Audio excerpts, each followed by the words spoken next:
le footer ou pied de page. Donc ce que l'on appelle le footer, en anglais pied, ou pied de page tout simplement, donc c'est la partie basse, celle qui termine une page et qui contient différentes informations. Donc dans notre cas, vous voyez le footer en gris avec l'emblème de le blason du village, et vous avez vu que le curseur a changé en petite main parce que en fait j'ai créé un lien et tout clic sur le blason renvoie à la page d'accueil. Alors notre footer se compose de 4 colonnes. La première qui reprend donc les informations, l'adresse du village. La deuxième reprend le menu, donc ce que j'appelle les pages parentes, c'est-à-dire les grandes catégories du menu, avec mairie qui va comporter commission, conseil municipal, etc. Une troisième qui est mixte, avec un outil de recherche, un lien vers les mentions légales du site, en savoir plus sur les cookies, et le copyright. Alors les cookies, ce sont des tout petits fichiers en fait qui contiennent des informations sur le visiteur, comme vous allez sur un site de commerce, en fait vous allez être traqué par ces petits cookies, ce qui permet après à des grandes entreprises de faire de la publicité ciblée parce qu'ils savent ce que vous avez été voir. Dans notre cas en fait l'information savoir plus sur les cookies existe parce que nous avons un formulaire de contact, ce qui veut dire que l'on on récupère en fait des informations visiteurs et à cause de ça donc on met le lien pour les cookies. Et la dernière colonne est en fait un abonnement aux actualités, donc un utilisateur, un visiteur du site, va entrer son adresse mail pour s'abonner, il recevra un mail qui lui demande de confirmer, et une fois qu'il a confirmé, donc il recevra un message à chaque fois qu'un nouvel article sera publié.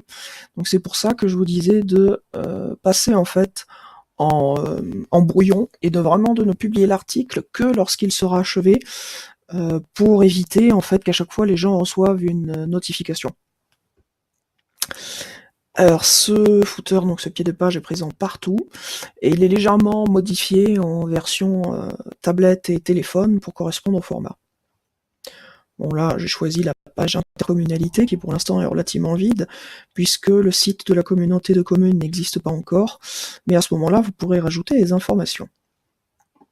Alors je suis sur la page, voilà. La page en question, donc intercommunalité avec le texte que vous pourrez changer à votre guise, et la carte, enfin ce que j'ai appelé carte, qui est en fait l'image.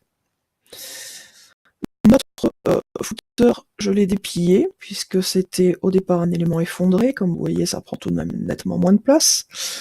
Et donc si vous avez vu la vidéo sur les sections, en fait c'est une section qui prend toute la largeur et qui contient les éléments, et en vert qui indique que c'est un élément global, c'est-à-dire qu'une modification du footer sur une page entraîne des modifications sur toutes les autres pages où le footer est installé. Et vous voyez donc il contient des lignes et des modules, et quand j'ai demandé à ce qu'ils soient enregistrés ça y est, j'ai perdu le nom, excusez-moi, en global, voilà, donc ça m'a enregistré tous les éléments. On retrouve le blason, et vous voyez nos 4 colonnes ici. Et ces 2 colonnes, en fait, en dessous, n'apparaissent pas ces 2 lignes, pardon, en dessous, n'apparaissent pas sur la version ordinateur, puisqu'elles ont été créées pour les versions à taille plus petite, comme les tablettes en version portrait. Mais elles sont intégrées quand même au footer, elles existent à chaque fois.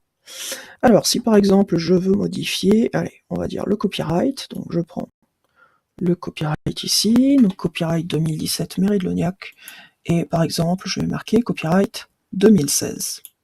Évidemment, je sauvegarde, et je mets à jour.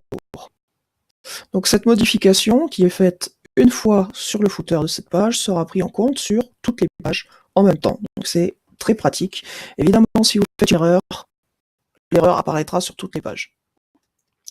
C'est pour ça aussi que seul l'administrateur et les éditeurs ont le droit de toucher aux pages, pour éviter des erreurs avec un contributeur classique qui en fait tripoterait, si je puis dire.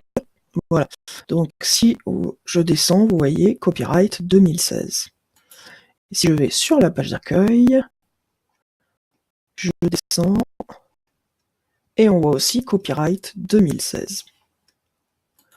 Hop, je modifie là, et j'ai envie de modifier cette page pour mettre copyright 2017, et donc tout simplement, je ferai la modification appropriée. Alors a priori, vous n'aurez pas très peu besoin en fait de toucher au footer, mais cela peut arriver si par exemple les numéros de téléphone changent ou si les horaires ou autre information changent, que vous rajoutez une page. Donc il vaut quand même mieux que vous sachiez comment manipuler ces éléments vous-même. Et voilà, copyright 2017.